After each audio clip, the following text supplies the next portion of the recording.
புளி இல்லாம எப்படி சாம்பார் பண்றது?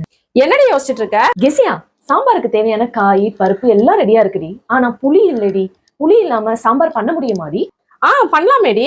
எப்படி கெசியா சாம்பார் பண்ண முடியும்? அதுக்கு தான் குக்குடுல இருந்து தமிழ்நாடு சாம்பார் மசாலா லான்ச் பண்ணிருக்காங்க. இந்த பவுடரை வச்சு புளி இல்லாம எப்படி சாம்பார் செய்யறதுன்னு பார்க்கலாமா? சட்டில எண்ணெய் சேர்த்து சூடானதுக்கு அப்புறம் ஒரு கைப்பிடி சின்ன வெங்காயம் 2 தக்காளி பழத்தை வதக்கிக்கோங்க. சாம்பாருக்கு ஏற்ற மாதிரி காய் சேர்த்து நல்லா வதங்கினதுக்கு அப்புறம் காய் வேகிறதுக்காக கொஞ்சமா தண்ணி ஊற்றி காயை வேக வச்சு எடுத்துக்கோங்க. காய் வெந்ததுக்கு அப்புறம் குக்குடுல இருந்து சென்ட் பண்ணியிருந்த சாம்பார் மசாலா சேர்த்துக்கலாம். இந்த மசாலால புளி உப்பு எக்ஸ்ட்ரா மசாலா இருக்கிறதுனால நம்ம எதுவுமே எக்ஸ்ட்ரா சேர்க்க போறது கிடையாது. வேக வச்ச பருப்புமே சேர்த்துக்கோங்க. தாளிக்கிறதுக்கு கொஞ்சமா எண்ணெயில கடுகுளுத்தம் பருப்பு, வெந்தயம், காஞ்ச மிளகா, கருவேப்பிலை சேர்த்து தாளிச்சு ஊற்றி மேலாப்பில் கொத்தமல்லி தூவி ஒரு குதி வெட்டி இறக்கி சர்வ் பண்ணுங்க. செம்ம டேஸ்ட்டாக இருக்கும்.